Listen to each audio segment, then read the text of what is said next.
So yeah, hello everyone, and welcome, I guess, to DreamHack Beyond. I don't know if this is the first year they're doing this online, but I'm glad to be part of the event. My name is Stefan. You might know me online as Eternal, and I'm the lead developer of Monospaced Lovers.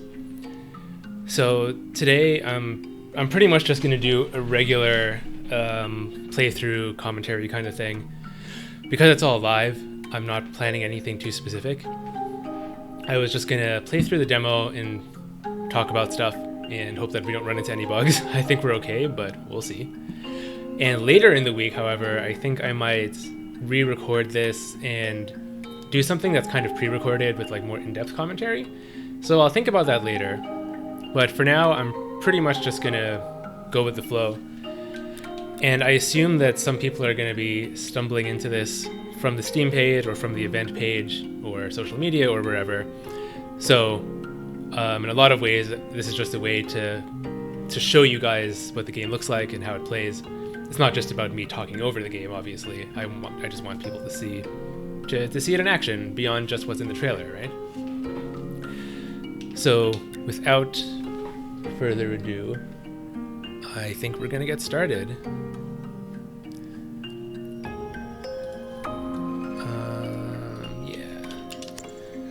I probably don't want this running at 165.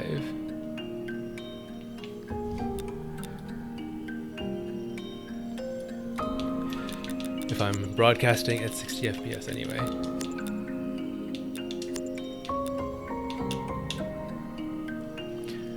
By the way, I did recently add some more quality settings. Like, if you've played the game before, you would know that the quality settings used to be just low and high for the longest time. So now there's like 5 different options, and that could help out if you're playing on a laptop, like an old laptop or something. Oftentimes, it comes at the cost of just like lowering the quality of the sprites. So if you pick like the minimum graphics setting, it's going to be extremely blurry, but you might be able to play on integrated graphics from like 10 years ago if you really want to.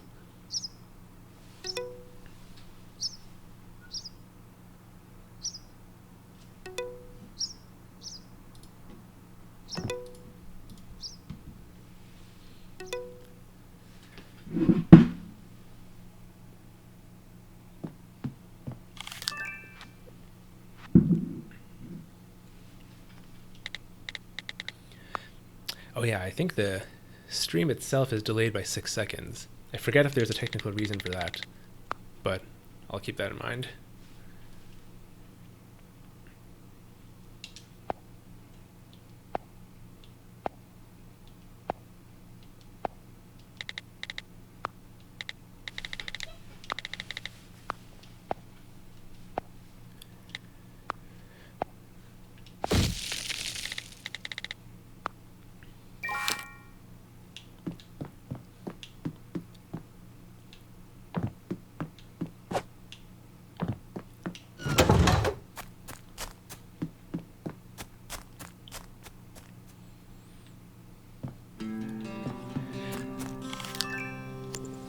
So I point this out every time I play this game, or every time I talk about the game, but the interface for this phone was based on IRC, well, specifically MIRC, and I don't know if people will even get that reference at this point, but it's there, it's a thing. Let me just close this off. Yeah, there are reasons for that, which I'll probably get into, I mean, later on, but like, I did kind of want it to harken back to like the old days of the internet. So that's why I deliberately picked kind of an old school type of font and set up for that.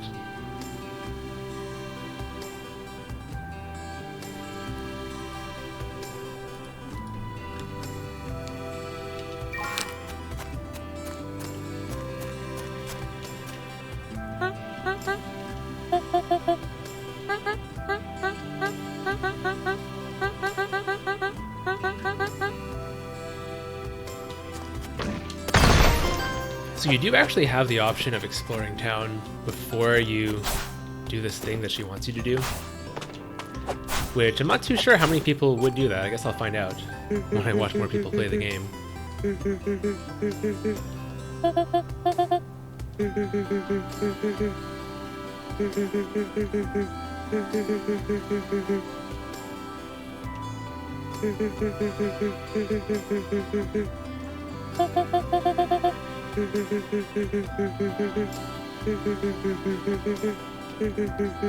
Yeah, this game has like an unnecessary amount of slime lore. I feel like it comes up in conversation like more often than it ought to.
Yeah, I'm curious to see how much time people will spend just like walking around the town before doing what you're supposed to do. I haven't seen anyone play the game for the first time in quite a while. So, and because if I watch someone who already knows the game, then it's kind of different.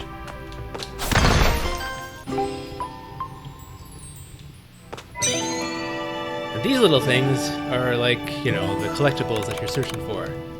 Like the stars in a Mario game or what have you.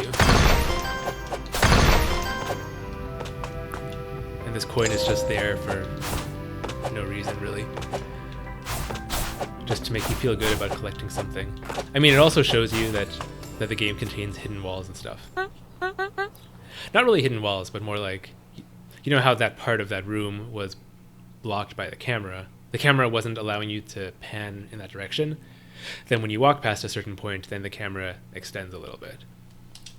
So it shows you that that's possible, I guess. But it's also just to make you feel good about collecting something.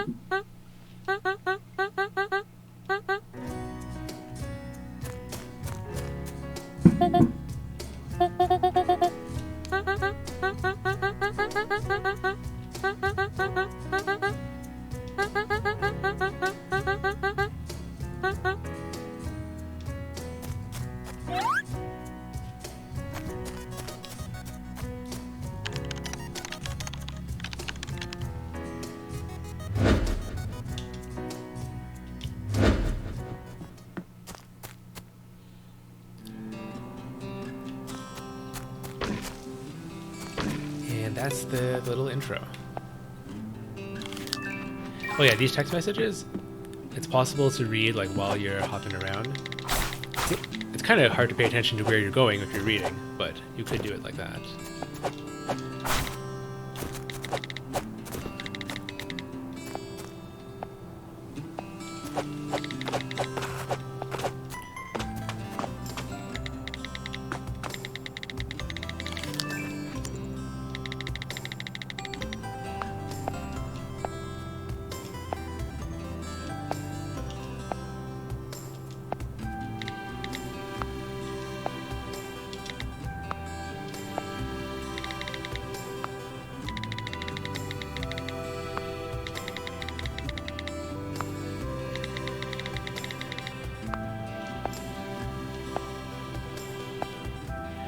So this is kind of my in-game reason for how Chameleonic can act as your tutorial character, kind of like your helper character.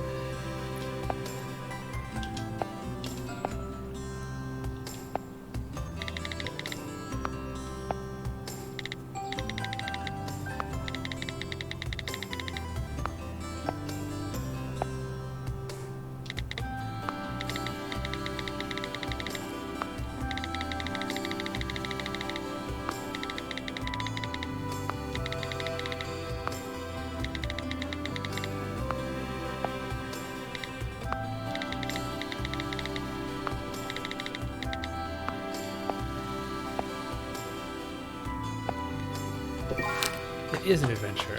I kind of want to split that conversation into two somehow. I don't know if I will do that, but I might. It's a little bit long as like the first thing that you read at the start of the game, and I feel like people might get kind of antsy. But there's like a lot of information that I wanted to convey right at the start before you get too deep into the game, especially with regards to just like understanding physically what's going on. So it's like I want him to explain how the phone works and how he's able to watch what you're doing and then give you hints based on what you're doing.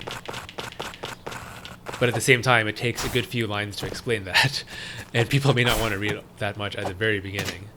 So it's something I'll give some thought to.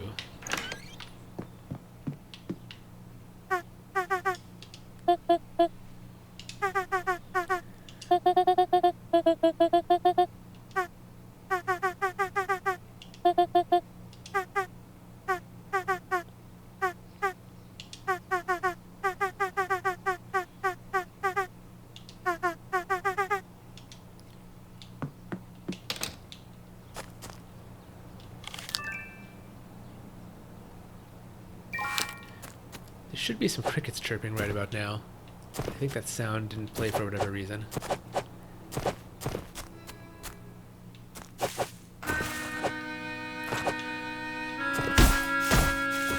Huh, I just realized you can kind of see that Tanuki's foot down there. If you look, there's like a little brown spot underneath the bush. This is like part of another side quest, so we can't do it right now. But I guess that's an unintended hint that he's in there. Another thing that I guess I might as well mention is that I kind of added wave dashing to this game for absolutely no reason. Because I used to play Melee a long time ago, and I've always had a thing for that type of movement, where it's like slightly physics-based.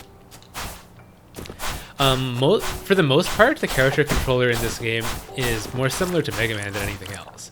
Like, let's say I jump forward. Let's say I full jump forward and then let go of the direction of the D-pad. So notice how there's like very little drift? There's a tiny bit. You drift like one body's worth.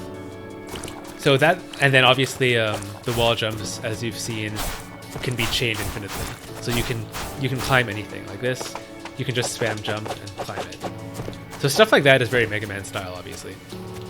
And I've always liked that style. But at the same time, there's like a tiny bit of physics to it. Like if you dash like this, there's a bit of momentum after the dash. So then I added this wave dash, again, for no reason, for no reason at all, where if you dash and press it down, you kind of slide. And if you're just like spamming dash like this, it's kind of fast, but it's not really that fast compared to walking. It's a little bit better. But you can do this, and it's actually a bit faster. And then to get past the delay, like at the end of a wave dash, because you can't like chain it too quickly, you have to wait till half of the wave dash is finished before you can dash again. And there's always like a little pause at the end for whatever reason. And to avoid that, you can jump and then wave dash like this. So technically, like this is probably the fastest way to traverse the game. And I say that even though this game is not really very speedrunnable because there's so much text, right? And there's a lot of exploration as well. So I don't really think that speedrunners will spend much time with it, but I also still wanted the movement to feel good.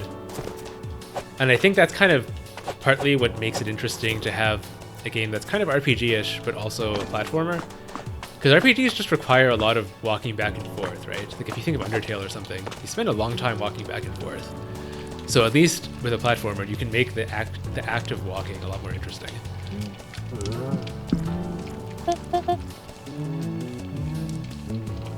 So you think. But you will need that roast squirrel before long.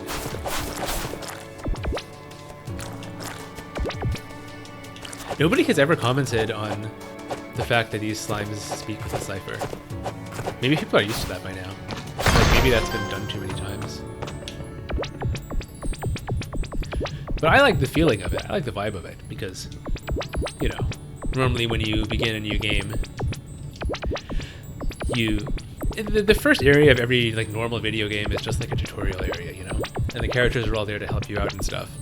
So it's kind of more interesting when, yeah, when she's like, I can't understand a word you're saying. Like, where am I?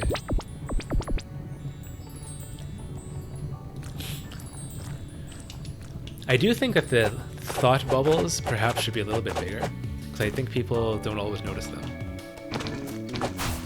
Oops.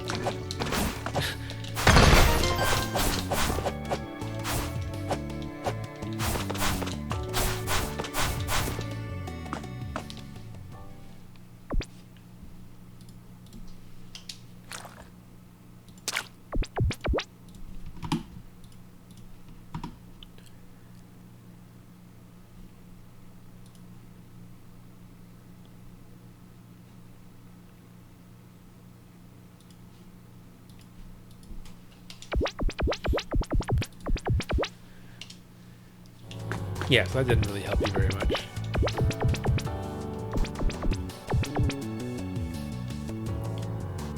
Yeah, you notice how yeah, so her thought bubble is saying like, oh, what does he want from me? Maybe I should leave it be. I need a slime expert stat. So that's the hint. The hint is you need to talk to someone who knows a lot about slimes. But I feel like some people get stuck here, and if you didn't see that thought bubble pop up, then you would get really confused. So that's why I was thinking of making that part a little obvious. I wouldn't change it to have them tell you what to actually do, but just the fact that people physically may not be reading that text. But also, I mean, getting lost is kind of part of the game, like, because some people will just do that inevitably, and there's always going to be some percentage of the population that's just going to like look up a guide whenever they get stuck. So I think, which is fine. I mean, like if the game is out, then people will just find a guide on Steam and check it, right? I think for demos, people are more likely to get lost because if you get stuck for any reason, there's no one there to help you.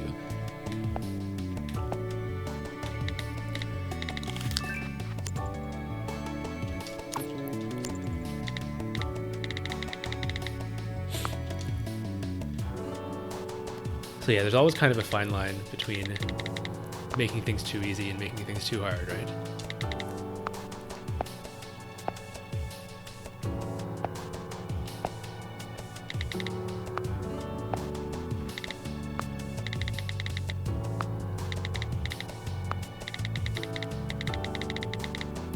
And this is another one of those exposition conversations that I needed to happen early in the game, but it's also like a bit of a mouthful.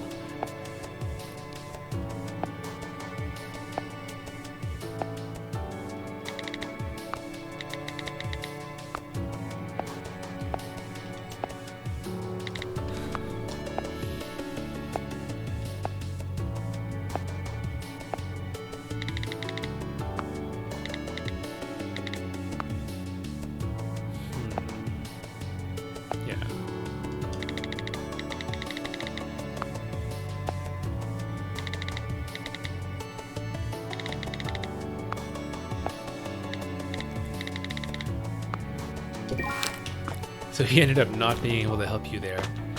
But the game still inadvertently gives you a hint where Clara says like, okay, maybe I'll ask someone else. And that's a recurring trend, a recurring theme throughout this entire game, where because she's not a silent protagonist at all, right? So a lot of hints are delivered indirectly in the sense that she will tell you what she needs to do, or like what she's thinking of doing, if that makes sense. Because if you have a silent protagonist, then you have to talk to other people and have them tell you what to do, right? In this case, Clara herself is thinking like, okay, let me go talk to someone else in town who might know a lot about slimes. So that kind of pushes the player in the right direction. And I kind of like doing the hints in the universe like that. It makes a lot more sense to me. And it helps avoid the very annoying problem where like there's like one guy in town whose sole job is to help you on your quest. And it's like a guard or something, and it's like, why did the king hire this royal guard who's just there to dish out information about like fire spells and elemental damage? Like it makes no sense in most games. Like technically Landon is dishing out information about like the slime economy, but for one, this never helps you on your quest, except for right now. And two, he's doing that for his own sake. And the game never needs you to actually memorize anything about slimes. It's really just lore.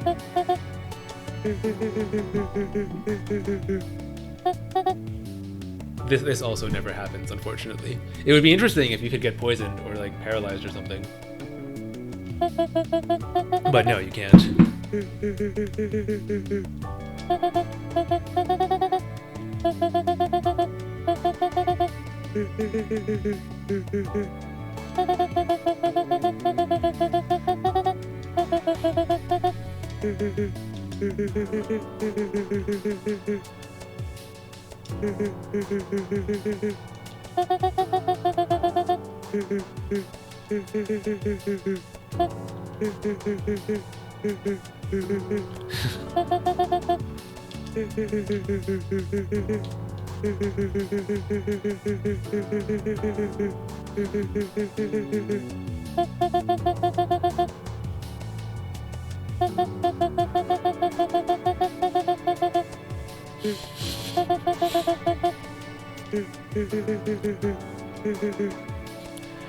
Yeah, he kind of makes you work for that hint.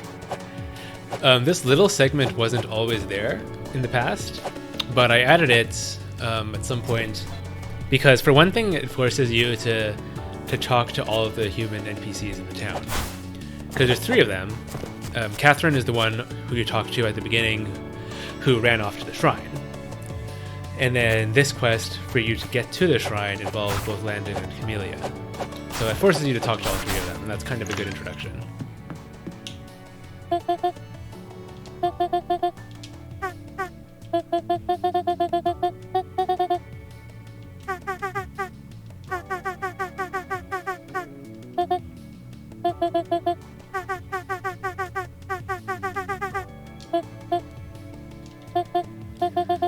What a coincidence.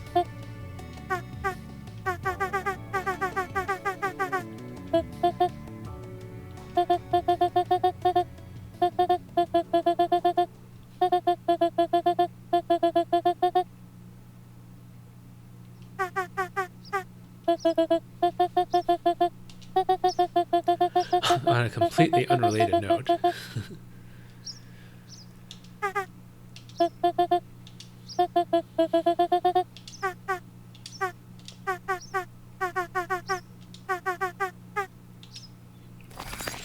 That was easy.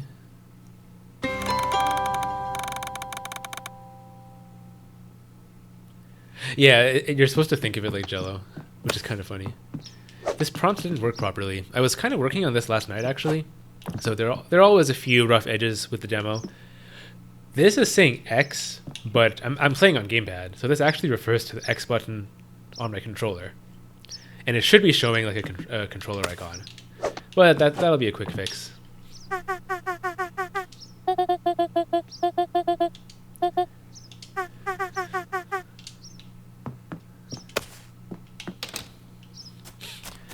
The throwable items in this game have been a constant source of struggle, but I think it's gotten a lot nicer. They're kind of interesting. You can play with them. Like if you hit an item like that, if you hit it with the top part of your body, they'll actually bounce upward. So there's kind of like, oops, oh, my controller disconnected. Oh, I think my controller battery probably died. That would explain it.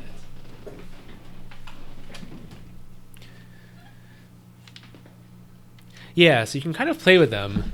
It's really hard to get that right, actually.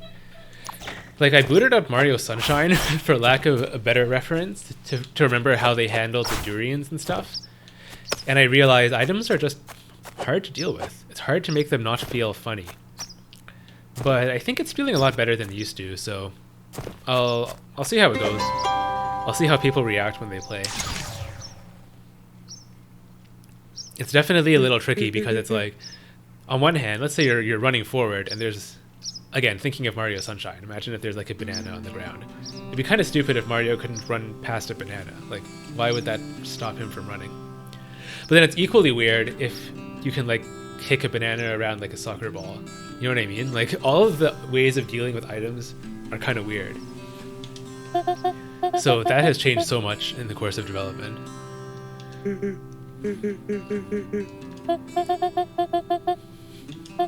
Whenever someone says that something is for science, it's like, never for science.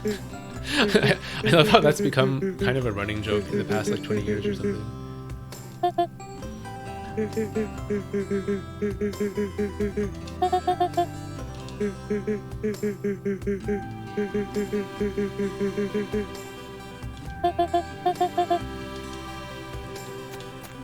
There we go. And now it's time for that aforementioned roasted squirrel that we thought we wouldn't need. I'm gonna move this stupid tile one tile higher. It's kind of annoying to fit in here.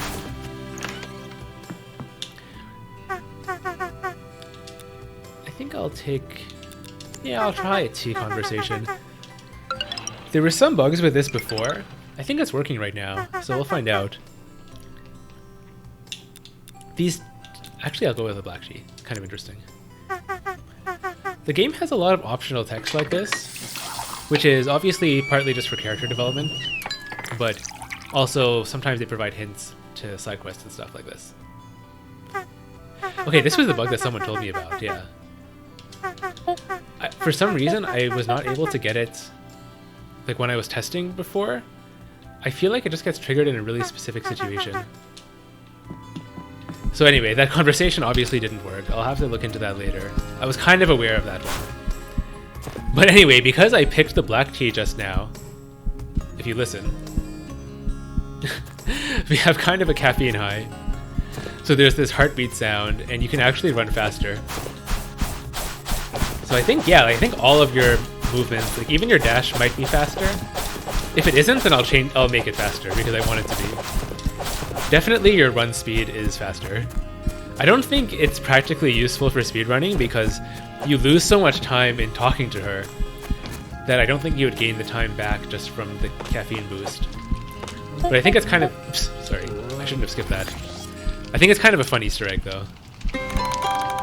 My conversation wasn't really anything. She just said, like, actually, I do want to roast a squirrel after all.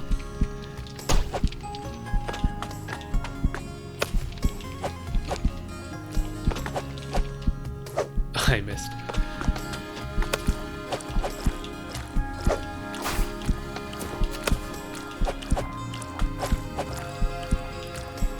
So apparently, actually, hang on, I'll show you guys what I mean. Right. So if you've played the game before, you've definitely seen this area. The intention is kind of for the player to try to go here, because your goal right now is to get this roasted squirrel off over to the tower with the slime, right? That's to the right of us. So this is the obvious path to take, and you're supposed to, well, I'm intending for people to spend a few minutes trying to get it up here. Then it doesn't work. And then you notice this text message conversation triggers on the side.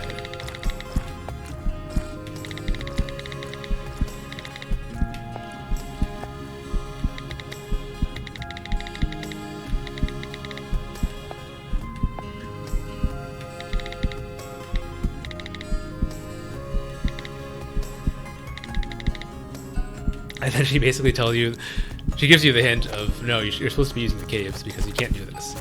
But now apparently there is actually a way to get the squirrel up there. And every time someone does this, I like try to patch it out. And then it always turns out that there's still a way to do it if you try hard enough. To be honest with you, I don't know if it's even possible right now. It seems like it would be such a pain to do it. I'm gonna try very briefly, but I don't want to spend too much time on it. So if you try to jump on the clouds, I mean, you fall through the clouds right away. Like, it doesn't give you back your double jump or anything. Oh yeah, he even tells you that. Just so it's incredibly clear that there's no way to do what you're trying to do. And I feel like, you know, if you kind of do it like that, like if you wall jump a little, it feels like there might be a way to get it up there, but it would be really challenging. Anyway, I'm gonna give up because I don't know if it's possible. It shouldn't be possible. It shouldn't be possible to do that, but I keep failing to patch it out. And now that it's so difficult to do that, I'm not gonna patch it out anymore. Like if anyone figures out how to get the meat up there, I'll just leave that in as a fun Easter egg. Because the point is, it's hard enough now that no beginner would think that it's possible, so it won't lead to any confusion. And that's really the only reason why, well, the only reason why a developer should patch things out would be if it's an exploit that beginners can stumble into by accident, then it kind of makes the game feel weird, right? But if it's something that's like so convoluted that you would only find it if you were looking for it, then that's kind of part of the fun of games, right? Like you don't really want to patch out all of those things. This whole little escapade really just exists to show you how the items work. So it shows you the fact that you can't bring them down these platforms, because you can press down and jump to fall through a platform like every game ever, but you can't bring an item with you. At the same time, items are short, they're small, so they can fit under these little stalagmites, or are they stalactites or whatever? Anyway, it fits under those. So it kind of shows you that items can go places where you can't, and then you can go places where items can't.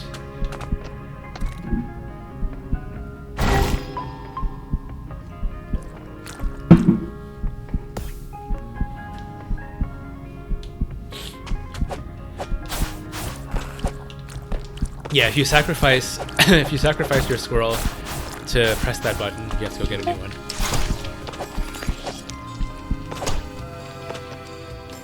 Whoa. The music is like normal again. It feels incorrect, doesn't it? After listening to like the 1.1 pitch for so long, it just feels slow now.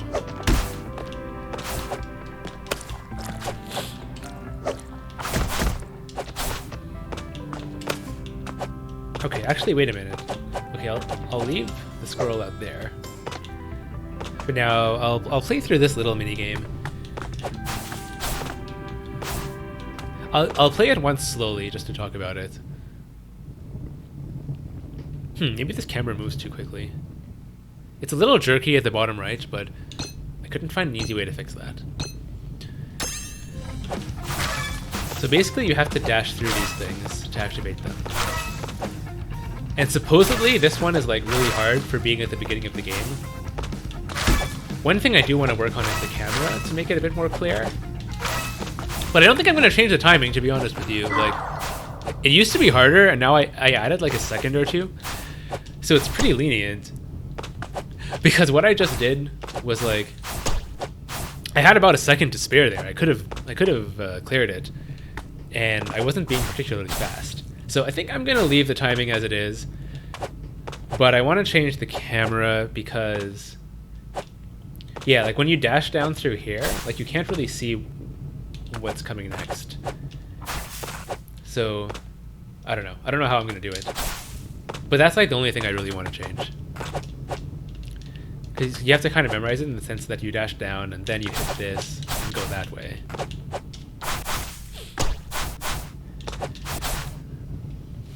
But yeah, these mini games are always optional, of course. Last I checked, it's possible to clear this with around with around 5 seconds to spare. Except not that time, because I messed up. Yeah, it should be possible to clear with 5 seconds to spare.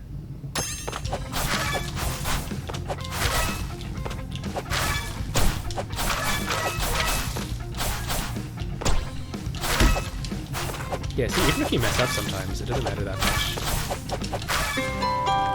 Okay, that was definitely not a perfect run.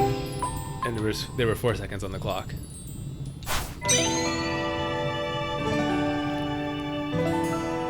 Oh, I don't even remember what data chip this is. Wait, let me check something.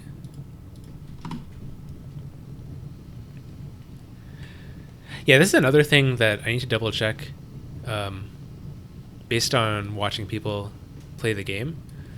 Like, how many people actually read the data chips? I don't know yet. Because the game tells you, like, Clara found a data chip. Check the phone menu to read what's inside. And then when you check the phone menu, this annoying notification shows up. And this is a new addition because I knew that people would be too lazy to read them. So we'll see. We'll see if that does the trick.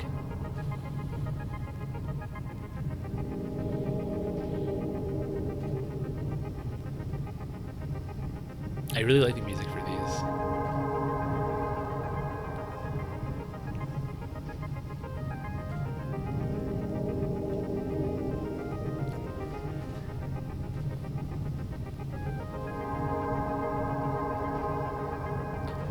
I was smart to put this data chip in this location because it kind of...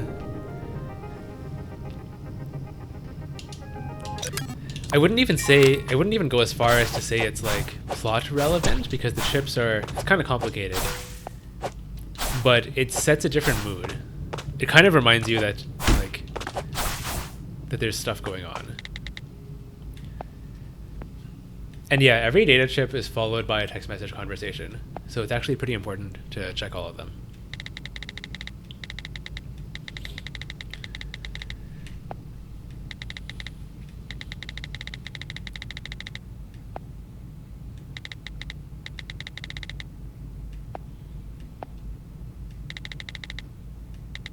Oh yeah, this is also an important conversation because it reveals the fact that some slimes are dangerous.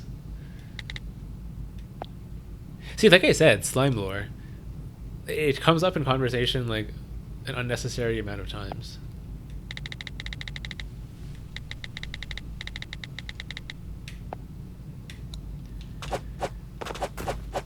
Oh, also, just a heads up for anyone who might be playing the demo either during DreamHack or afterwards, any other time. I did add these social buttons on the side, which I mean, to some extent, they're just kind of there to annoy you because you know how things are. But also, this one, leave anonymous feedback, this could actually be quite useful because you can type anything here and it'll get sent to my Trello board. So this can be useful if you run into a bug, but also just if you have any opinion or any comment on the game, you can share it in the heat of the moment. Yeah, and because you don't have to, this will only capture your CPU and your GPU basically. You don't have to put your username or anything. So you can be more open and stuff with feedback if you're using that. Compared to, I know it can be kind of awkward sometimes to leave a comment on someone's itch page or whatever.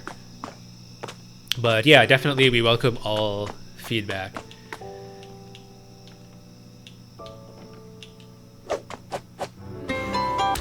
I always do this just because it's funny.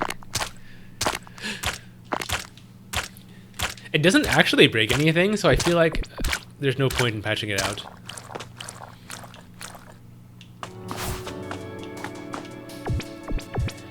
Okay, and that's the town. Oh, I don't think I showed you guys this.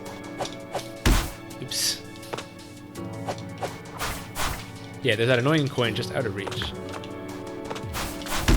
That's all. I was just showing you the coin. I can't show you how to get it yet because you can't get it yet.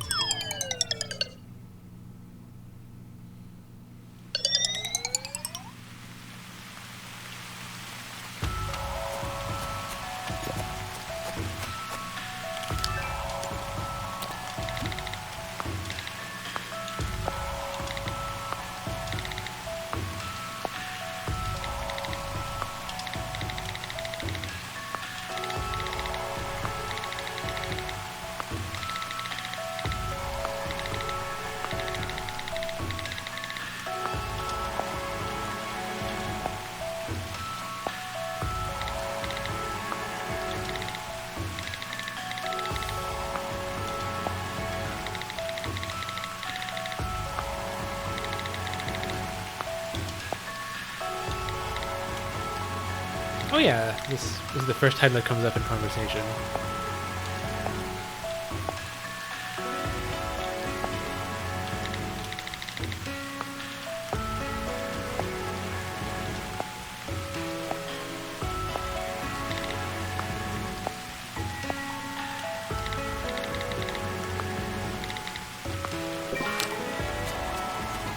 So yeah, this is the shrine.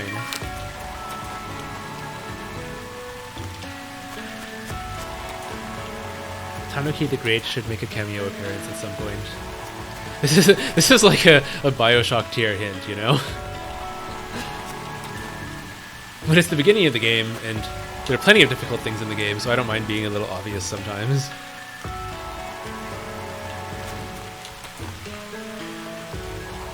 What did they mean by this?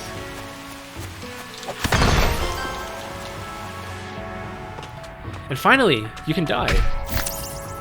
So, I made a conscious effort to basically prevent you from dying in the town, because the town is supposed to feel like a hub world, right? Even though it doesn't really feel that way because of how the game works, but yeah, the general idea was that you shouldn't encounter any projectiles, anything that can damage you, until you're outside of the town. And I feel like the pacing works out okay, because that initial quest with the kebab shows you how to play the game, like how the platforming works. So it gives you a chance to learn that before you have to actually avoid anything.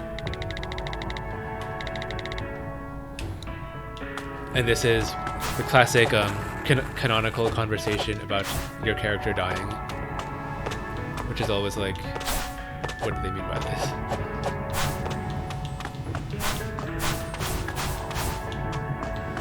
So you're kind of supposed to get greedy and try to do that, but yeah, you can't. You have to take the lower route. Oops.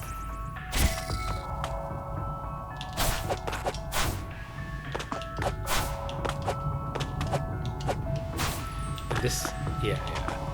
This one is here just to trick you. And this one is actually on a timer. It's not based on distance. There we go.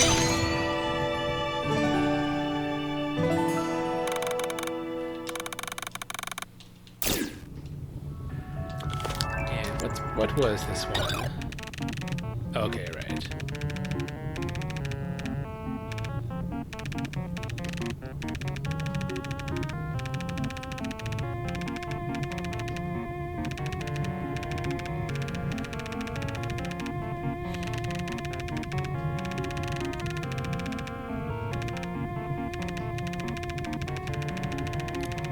Oh, that text got wrapped around it.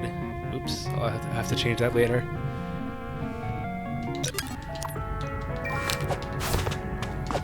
Did I mention Homestuck yet for this stream? I already forgot. I usually mention that near the beginning because obviously if you look at the God of Binary's writing style, I mean, he's basically a Homestuck, right? Like he talks with zeros and ones. And yeah, I wouldn't say that this game is similar to Homestuck in any meaningful way. In fact, I didn't read the entire comic because like nobody did. But there were definitely some aspects of Homestuck that have just been a general like creative influence on me and inspiration to me. Even though I was never part of the fandom and I never completed the whole story, there are like so many good ideas that were expressed in Homestuck that have had a lot of influence on our pop culture, I think. Undertale being the most obvious one. But especially with regards to all of this digital communication, like how the text messages are written and how God of Binary talks. Yeah. If it looks familiar to you, that would be why.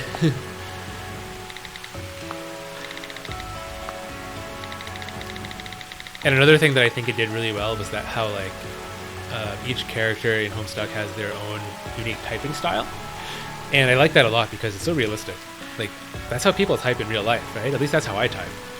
You know, you have kind of a style guide in your head of how you use grammar and punctuation and stuff. Because for me, whenever I use a comma splice when I'm typing, it's kind of deliberate. It's like, I feel like a semicolon might feel too pretentious here, because this is just a casual like Discord conversation. So I'll deliberately use a comma slice in this situation, or I'll deliberately type this in lowercase because I'm being sarcastic. Whereas if I'm saying something more serious, then I'll actually type with capitals. So that's something, I mean, if you look at how Clara and Chameleonic talk, there's kind of a style guide here as well, right? Like, she always starts her sentences with a capital, and he never does. So there's like a lot of little things like that. I feel like I may have said that in some other stream, but, well.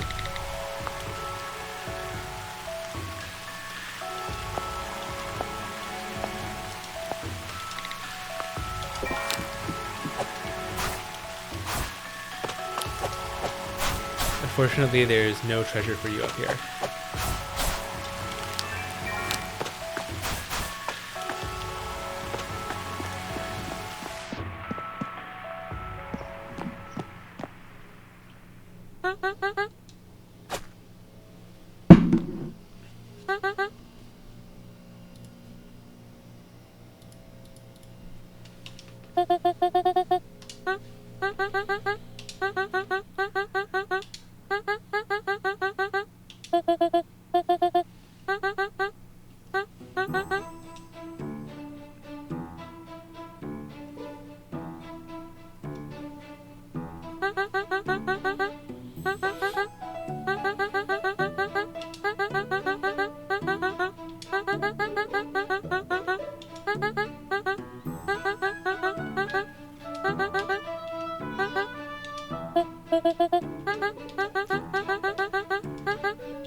There should have been a little pause before she said, like, anyway, foxes. Hopefully I remember that. To edit that. Anyway, this is totally like the least beginner-friendly puzzle I could have possibly come up with. I feel like it's kind of intentional, to be honest with you. Like, you definitely are gonna have to talk to her to get a hit.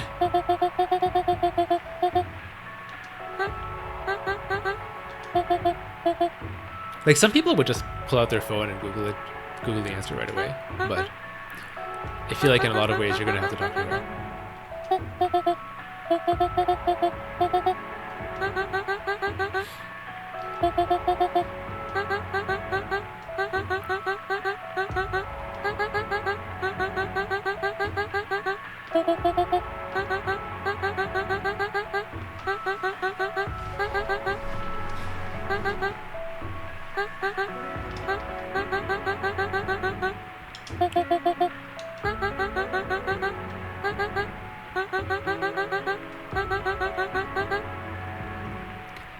So we need to write the letter F, but we probably don't know what the Unicode value is for the letter F.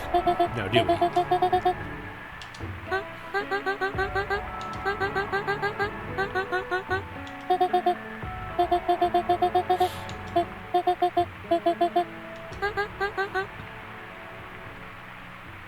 There should have been a little pause there too.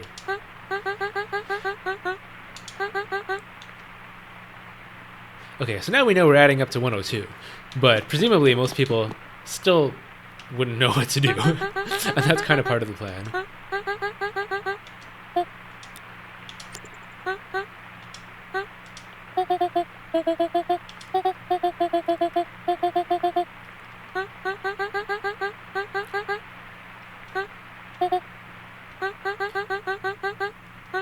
It's going to be so interesting to watch streamers like go through this, because I feel like it's not going to be what you're expecting, but that's good.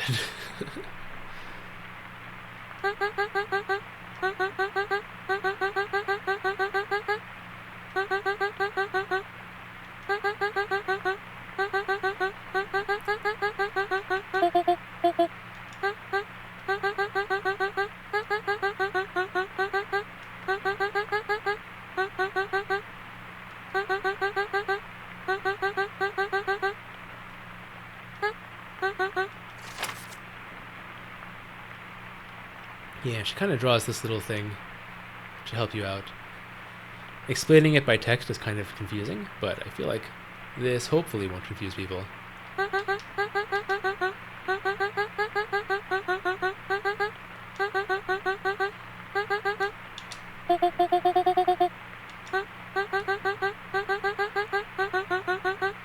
Yeah, this is the part where it makes more sense.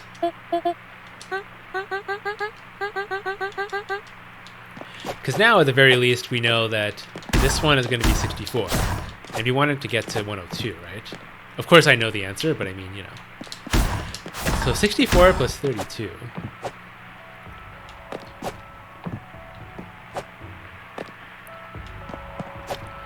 And then... Oh, wait. I triggered that by accident, actually. Because it gets triggered by your footsteps as well.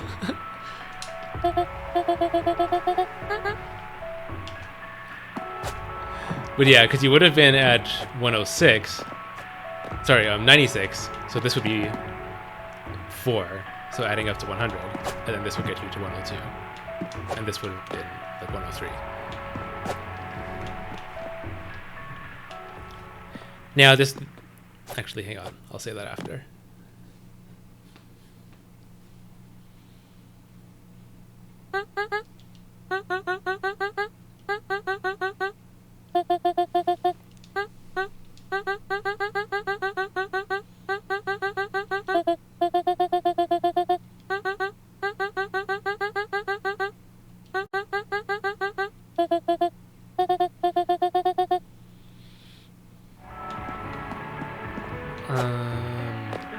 Yeah, if you come back to this room later on, there is a text message conversation that goes over the solution. And I realize that's important because purely by coincidence, the solution to this puzzle is symmetrical. Like the bottom, you know, it's the middle 2 on the bottom and the middle 2 on the top. So that could lead to some confusion if you're not sure, like let's say you forget which side is, like let's say you forget whether you're counting left to right or right to left, right? Because binary is kind of weird like that. This doesn't help you because it's symmetrical. So there is a text message convo now that will help you with that. Because people have gotten confused at that before.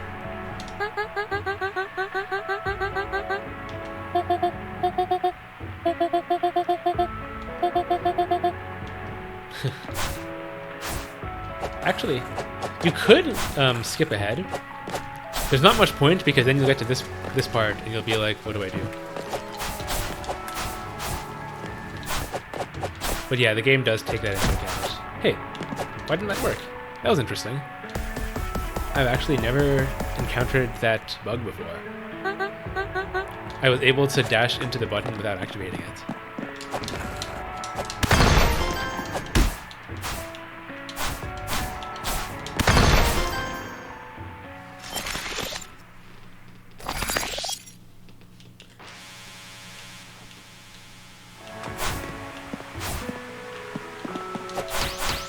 Oh yeah, so this is here to introduce the blue lasers to you.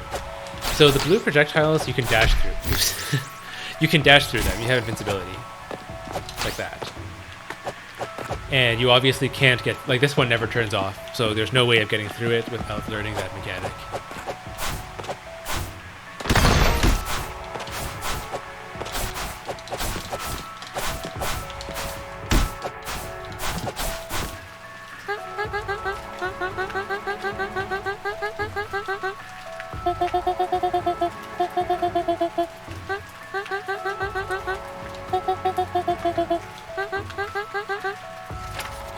So she gives you that reminder. And now for this one, notice how there's no exclamation mark above her head, right? So there's no new dialogue for her. You're almost on your own. But then you can ask Cam for help. And I mean, you'll have to because Kat didn't tell you what the Unicode numbers are.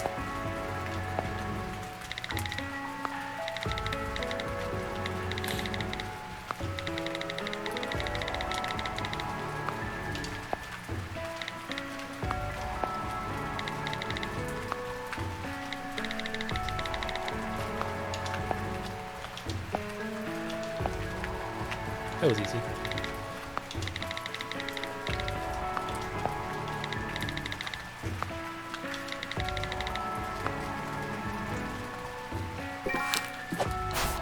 Mental math. Okay, so we're gonna start with 96 again because 96 just seems like a generally useful starting point. I'll set this one up while we're at it. I don't necessarily remember the answer to this, huh? It's been a little while. So what did we want? We wanted 111. So 16, another 16 would be too much, right? Yeah, that would 96 to 106 and then 112, so that would be too much.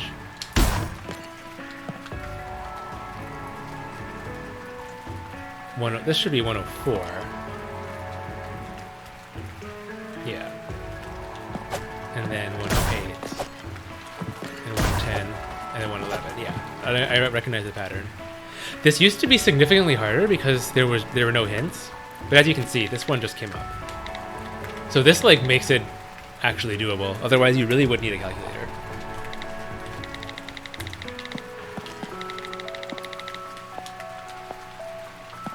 Oh yeah, the reason she comments on how there's no room to move the boxes is because obviously if you make a mistake and do like this, you can't get it out. And then Cat just yells at you.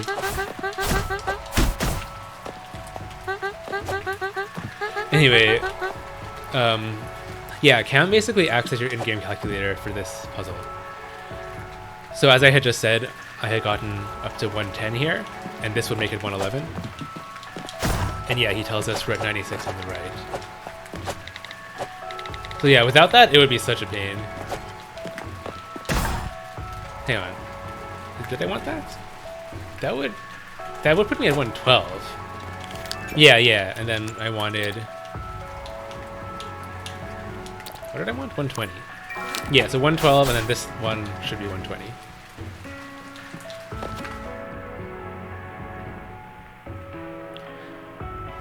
Yeah, so it's actually workable now. I kind of like how this puzzle feels now.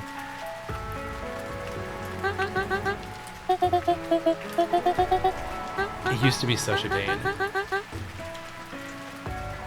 But anyway, the game kind of throws a curveball at you there. You've solved the puzzle, but nothing actually happened.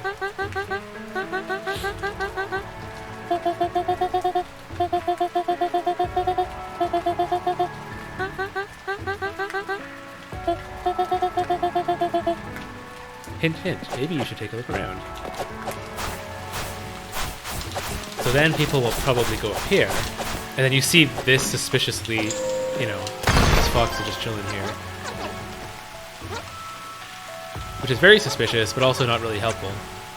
You can't understand it.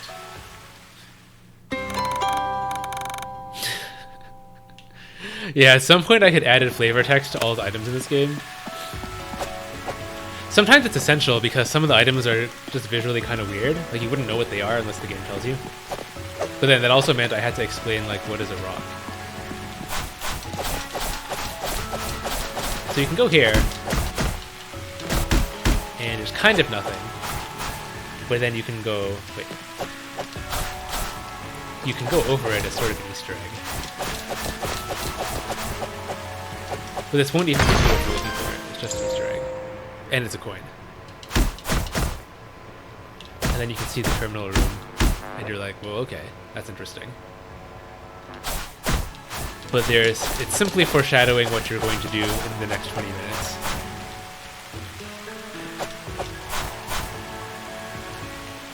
Man, this thing is really high up. You have to jump perfectly to get there. So this is another common sticking point where people get stuck. But I think that's fine because it's not really that difficult.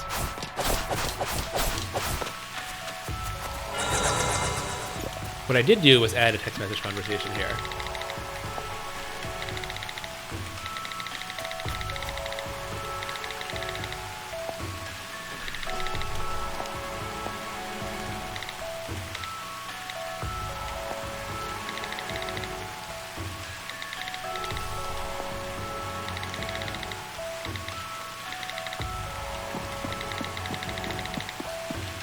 was a weird tombstone from earlier, now that you mention it.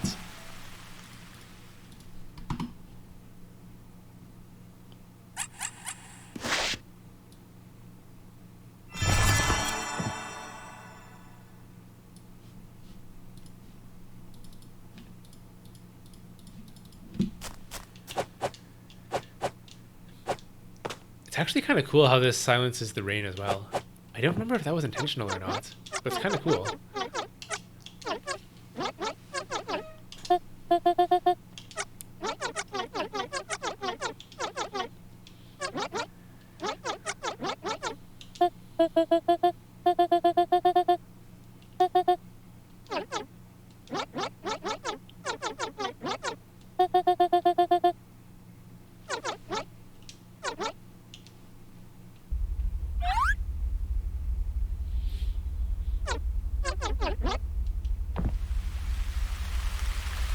Yeah, that works really well. That works really well with the rain silenced for that scene, and then now it comes back without the music. Actually, I think the music would have come back if it wasn't sunset. But yeah, that was cool.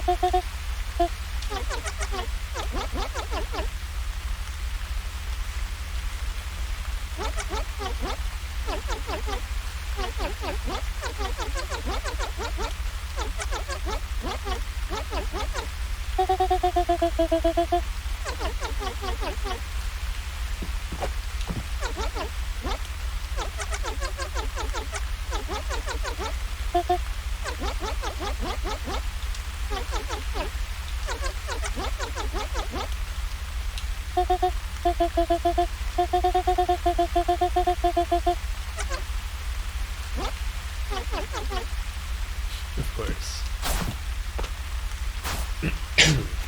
So with that out of the way, let's see what that puzzle room is looking like right now. Oh yeah, you know what I want to do? I want to make these lanterns react to your dashes, so I can just make them shake a little bit back and forth when you hit them.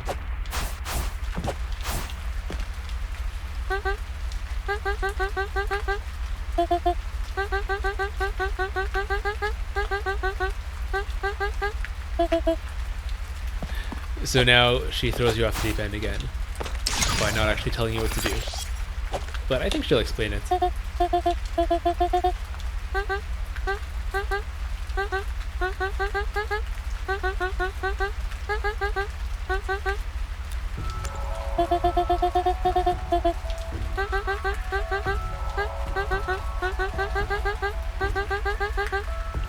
But I should be lowercase, I guess. I need to look that up in a style guide somewhere. So I always used to follow colons with a lowercase letter. I had a coworker once who really liked to use capitals in that situation, and I don't know if that's a good idea. I don't mind it, but like he was pretty passionate about that. But this was in the context more of marketing than in terms of grammar. You know, we were marketers, so I don't know. Grammatically, I'm sure it doesn't matter, and the British probably have a different style than American English. But yeah, I've always I've gotten mixed up by that so many times.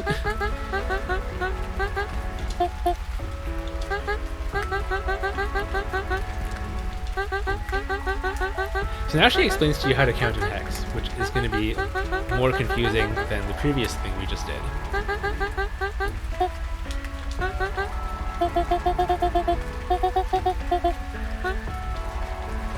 But she'll give you an example at the end of the conversation, I believe. And you know, just like with code, it's much easier to understand when they give you an example than when they explain how it works.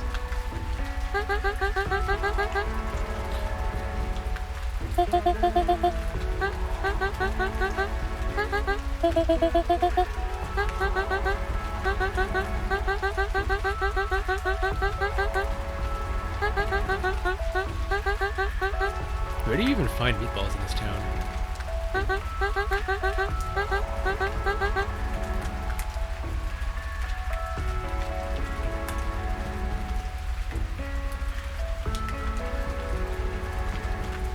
So this line basically explains how it works.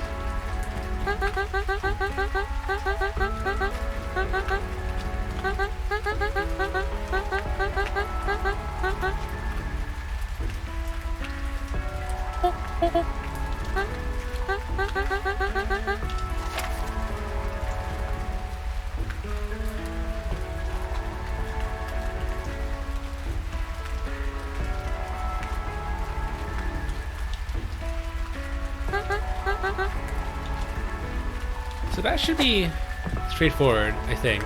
I tried doing this like properly in my head while pretending that I don't know the answer, and it's a little tricky. So we wanted, wait, what did she say, 111 or something? That wasn't 111. It was 111, okay.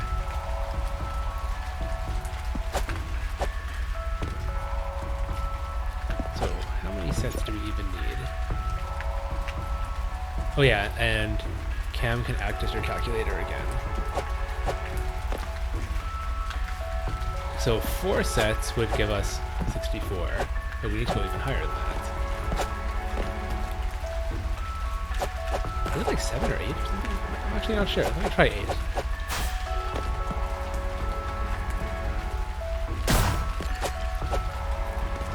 And then I guess 0 for any other digit.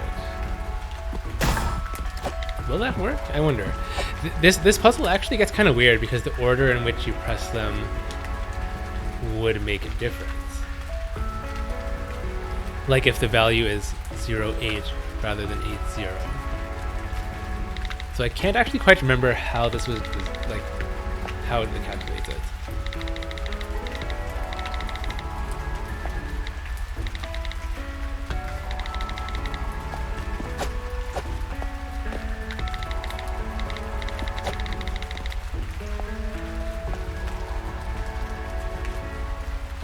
Right, so I pressed 8 and then 0. So the game registered that as well, 80, which would be just 8. Now I can't quite remember if it's smart enough to calculate this, but like, let me see what happens if I do 0 and then 8. Because that might work, that should work. Because that's kind of what you would have to do if you were like properly solving it. Again, pretending that I don't just remember the answer.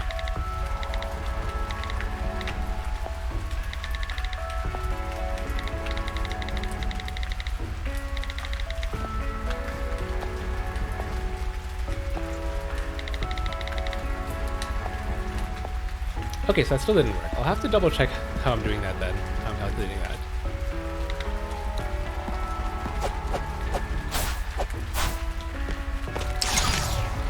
So if I restart that, let me see what'll happen if I do this.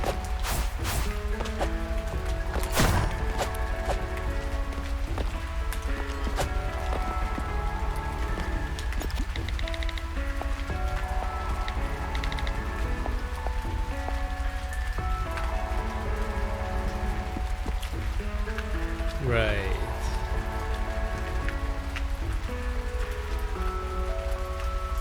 So it picked that up as 8-1, right? Because it's like one set of 16 and then the 8. As opposed to 1-8 or something. I don't know, it's kind of hard to do in your head, actually. I'll have to double check how the hints work for this, because I feel like the order of digits is what makes it confusing compared to the binary one. The binary one, after doing it just now, was actually pretty straightforward. I feel like the hints for that were sufficient. So anyway, I'll just skip ahead of that for now because I happen to remember that I'm pretty sure 6F was correct.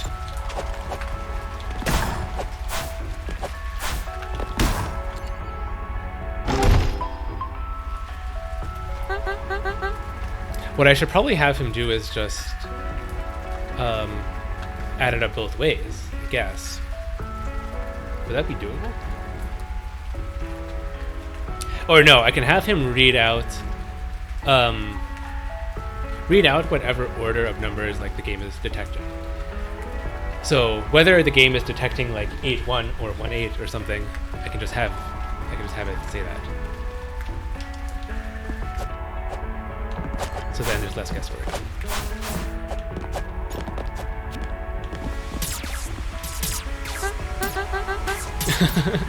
Yeah, she doesn't even try. These blue lasers are designed to make you want to get greedy, but it should be impossible to get through all of them. Yeah, it's spaced out so you can't get through them. That was dangerous. I almost got hit there.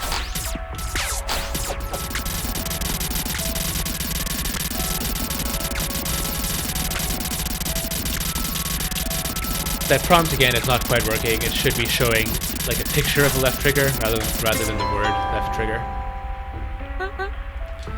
Also, I cleared that one kind of subconsciously. I didn't really show you guys how it worked, but you basically have to walk slowly to get past it.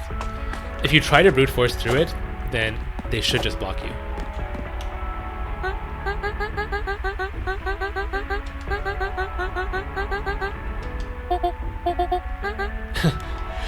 Yeah, so you're finally free from counting in binary. She just tells you the answer this time.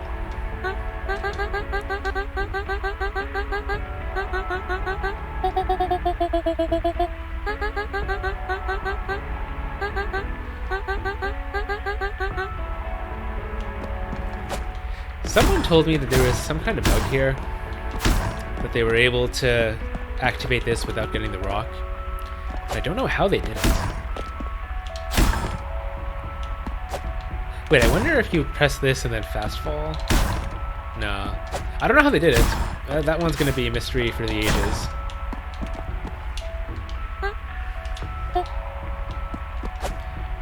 So I think I had left the rock lying around in that middle room. Yeah, there it is.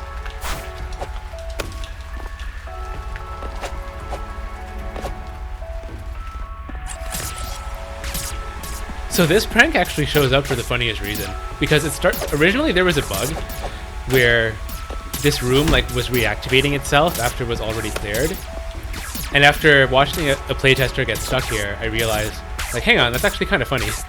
It's actually kind of funny if the foxes would deliberately prank you. So when you come through here again with the rock, they basically turn the room back on, and you have to get it through.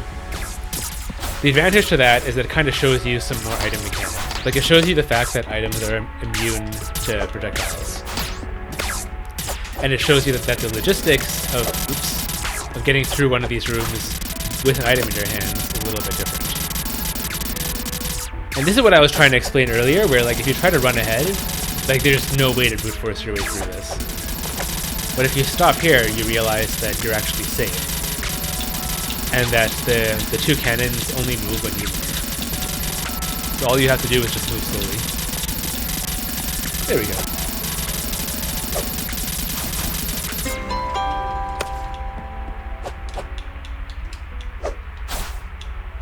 Oh, I missed.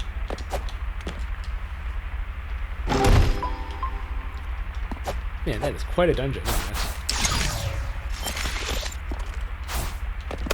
I wonder if this will break anything. Oh, I hope not. Maybe I shouldn't have done that. Maybe I shouldn't have done that. I don't know if I've ever specifically tested this. Bringing the rock in as far as you can go into this room. Okay, good. Okay, good. It blocks you a little bit, but it doesn't actually break anything.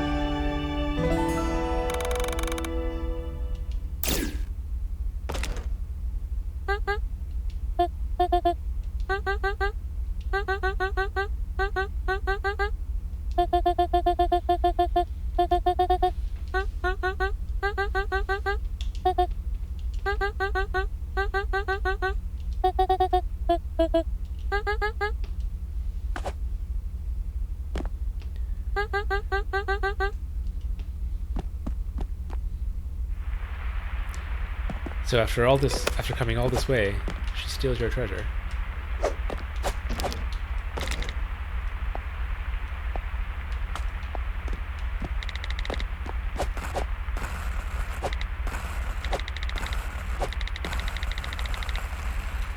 And this too is an important hint telling you to not leave this room yet.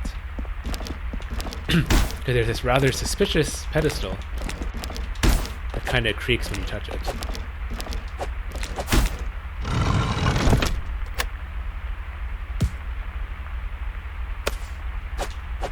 what could be up here?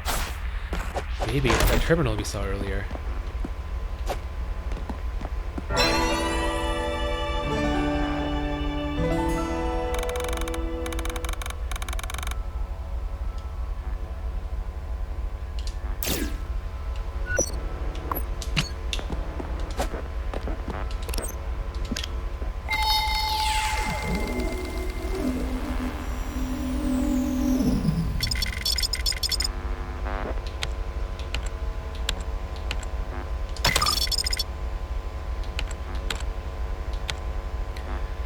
If you press up or down on a controller, it shows you the different options. But it is a terminal, so you can also type. But I mean, it's not like a real terminal, like, you know, there are only like a few predefined commands.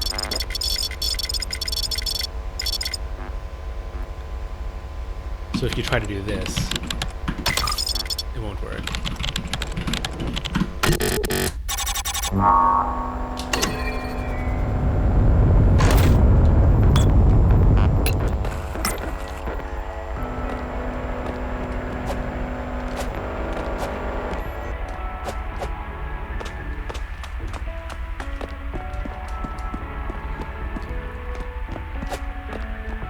And yeah, I hope that the pacing, story-wise, of that is good.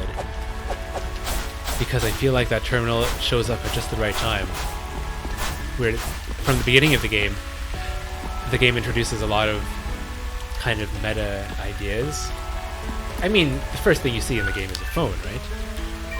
So there's obviously something like kind of digital going on. There's something funny about the setting of the game. And I didn't want that kind of thing to be an endgame twist. That's actually part of the lore, part of the setting. And I put the terminal in Chapter 1 because that's like the starting point. Like that's something that you know going forward. And the story obviously gets crazier from there.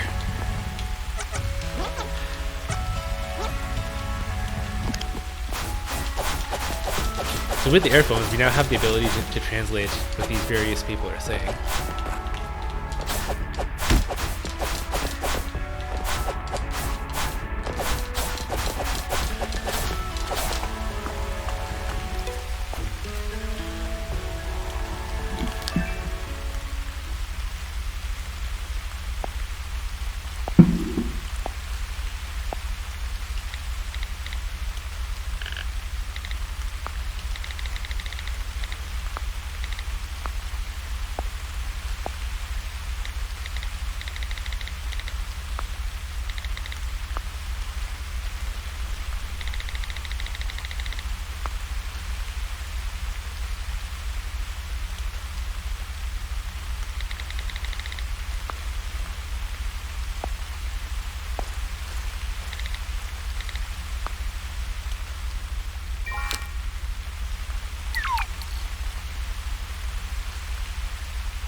I love the backspacing so much. That's like one of my favorite things about this game.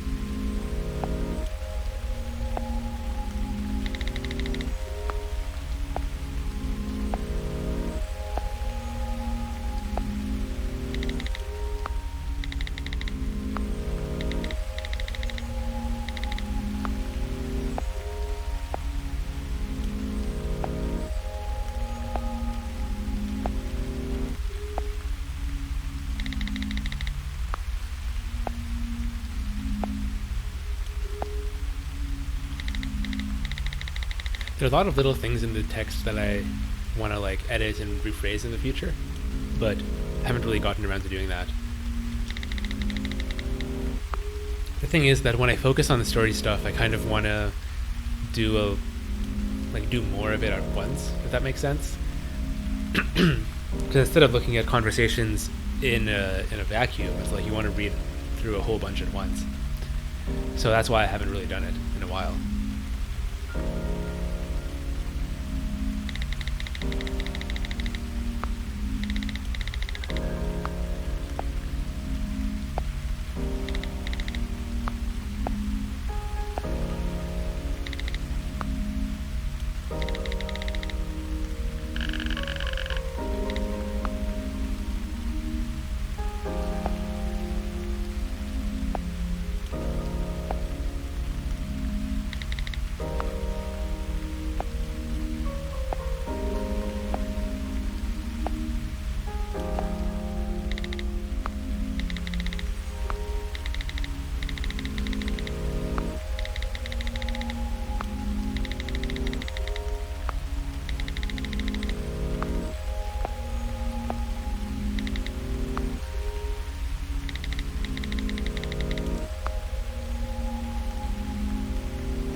Look for a place where the slimes can't follow us. Slimes are a recurring theme in this game. I didn't realize how often they talk about slimes.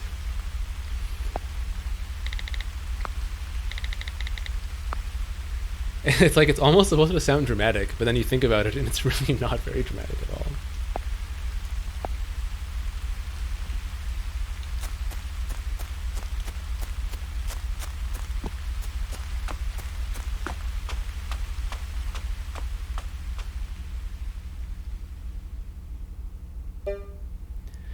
But yeah, I love the rain in the background of that scene. It's so good.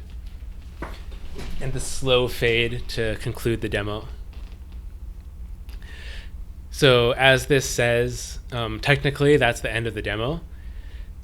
The game doesn't necessarily end there. Like you can still walk around because you have the earphones now.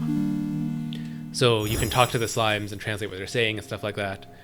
Normally what you would do is progress to the sewers, because what you just did at the terminal, you unlocked sewer level 1, right? So normally that's what you would do. But that's, yeah. Just to the left over there, I'll show you in a moment. Yeah, just over here, normally there would be like a portal that takes you into the sewers, and that's disabled in the demo. So yeah, essentially this is the end. And if you were playing for the first time, you would probably wander around and do whatever else. But for the stream, I think I'm going to conclude it here, because that's like most of the content. And hey, that was actually pretty long, I think. Yeah, I think it says I've been live for an hour and a half or something. So that's a pretty meaty demo. So if you guys, well, I mean, I don't know how many people watched it from beginning to end, probably not too many. But if you're tuning in randomly now, yeah, the demo itself is at least an hour, up to an hour and a half, depending on how leisurely you're being. So that should give you a pretty good sampling of the game. And, well, it doesn't really matter yet, but the game as a whole is going to be, I don't know, maybe 10 hours long. It's kind of hard to say. I haven't played through the whole thing from beginning to end. But I think if you're kind of rushing, each chapter is going to be around an hour and a half, or a little more. So like 6 to 8 hours if you're playing fast. But if you get lost and if you explore and do side quests and stuff, I feel like it'll be 10 hours or a bit more. So yeah, there's a good bit of content there. Anyway, yeah, I think that's about it. So thank you. Oops. Wait, what did I just hit? I think I unplugged my controller. That's why it paused.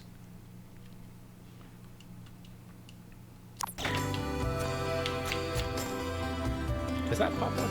Show. Okay. Yeah, anyway, so thank you guys for watching. I hope you enjoyed the stream. I hope you gleaned some interesting insight, perhaps.